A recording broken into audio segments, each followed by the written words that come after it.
Shalom teman-teman, berjumpa kembali di dalam Pastor Blar. Saya mulai membuat konten lagi. Oh ya teman-teman, mungkin teman-teman sudah follow akun Instagram The Demon's Nightmare. Jadi sejak saya membuat itu teman-teman, banyak sekali yang bertanya mengapa saya menggunakan nama akun The Demon's Nightmare. Jadi saya akan mencoba menjawab dengan riding pada sore hari ini.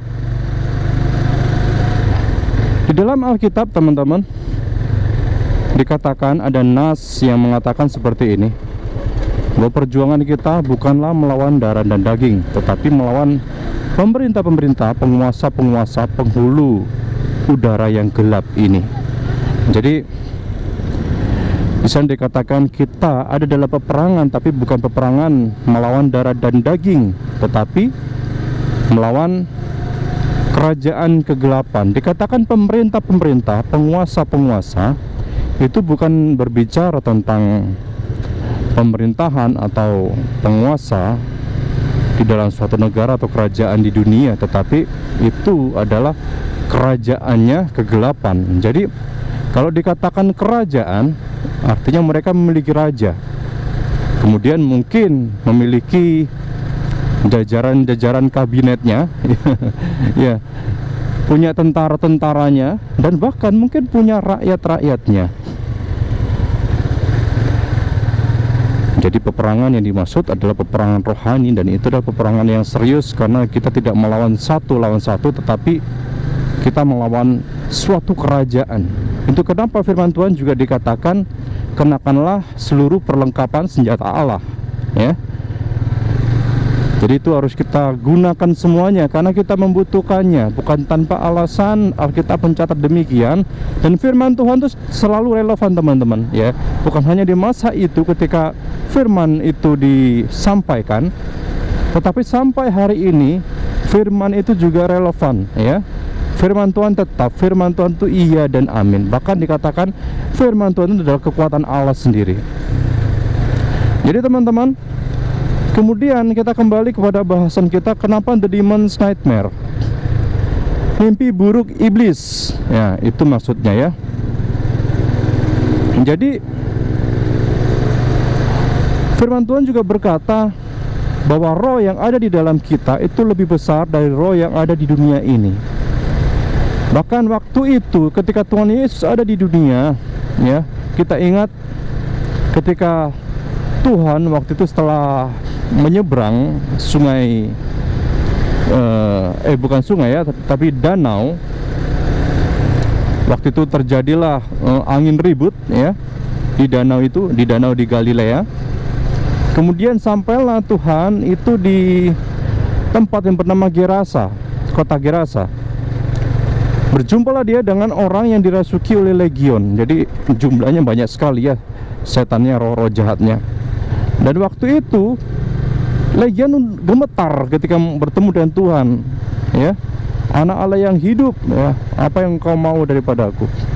Belum waktunya. Mereka bilang belum waktunya, mereka dihukum untuk selama-lamanya. Luar biasa ketakutan iblis, ketakutan roh-roh jahat ini kepada Tuhan. Nah, ketika dikatakan bahwa roh Tuhan itu ada juga di dalam kita, itu lebih besar dari roh yang ada di dunia ini. Yang artinya adalah waktu itu rasul-rasul dan murid-murid juga diberikan kuasa, di mana mereka juga dapat mengusir setan-setan, mereka juga dapat mengusir roh-roh jahat, ya. Bahkan Tuhan juga berkata, kamu akan melakukan pekerjaan-pekerjaan yang lebih besar dari yang aku kerjakan. Lalu ketika Tuhan Yesus ada di dunia, dia berkata, akulah terang dunia. Dan Tuhan Yesus sekarang ada di surga, kembali naik ke surga. Dan dikatakan, kita adalah garam dan terang, kita adalah terang dunia. Kenapa ada kegelapan? Artinya di sana terang tidak eksis di kegelapan tersebut, ya. Kenapa ada kegelapan? Karena tidak ada intensitas cahaya di sana. Jadi kalau kita dikatakan terang, otomatis lawan kita adalah kegelapan. Satu hal yang saya pelajari, bahwa kegelapan tidak pernah melawan, kegelapan tidak pernah menang melawan, bagaimana saya katakan tadi, kegelapan tidak akan pernah menang melawan terang. Artinya sekecil apapun terang itu akan membuat perbedaan, sekalipun di dalam kegelapan yang sangat pekat. Jadi terang pasti menang ketika terang itu berfungsi sebagaimana terang berfungsi. Sebentar ya teman-teman, saya terdistract di belakang truk. Oke, saya melewati truk ini dulu. Baik. Jadi ketika anak-anak Tuhan itu berfungsi sebagaimana berfungsi, dia melakukan firman Tuhan, dia hidup dalam terang Kristus, ya. Praktis cahaya itu akan mengalahkan kegelapan, ya. Kegelapan tidak akan pernah menang melawan cahaya, ya. Kegelapan, bahkan firman Tuhan juga katakan, oleh karena itu marilah kita telanjangi kegelapan dengan terang, ya. Marilah kita hidup di dalam terang, bukan dalam kegelapan lagi. Jadi The Demon's Nightmare artinya kalau di Indonesia hantu setan itu diperkenalkan sebagai sosok yang menakutkan, ya. Sosok yang menakutkan, sosok yang patut ditakuti. Tetapi firman Tuhan katakan, roh yang ada di dalam kamu lebih besar dari roh yang ada di dunia ini. Yang artinya adalah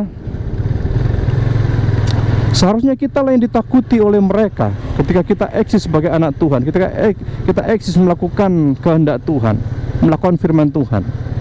Jadi teman-teman, The Demon's Nightmare artinya kita semua, we are all the Demon's Nightmare. Artinya orang-orang yang mengerjakan kehendak Allah. Oke, saya berputar teman-teman di sini ya, karena saya sudah dekat dengan tujuan. Jadi mengapa The Demon's Nightmare? Kita lah The Demon's Nightmare, ya. Jadi mungkin itu yang boleh saya jelaskan. Ya, mungkin saya akan berlanjut kemudian di postingan-postingan berikutnya, di konten-konten berikutnya saya akan menjelaskan lebih banyak lagi dari yang saya jelaskan sekarang ya teman-teman ya. Oke, saya akan masuk dalam komplek ini. We are all the Demon's Nightmare. Tuhan Yesus berkati teman-teman. Haleluya.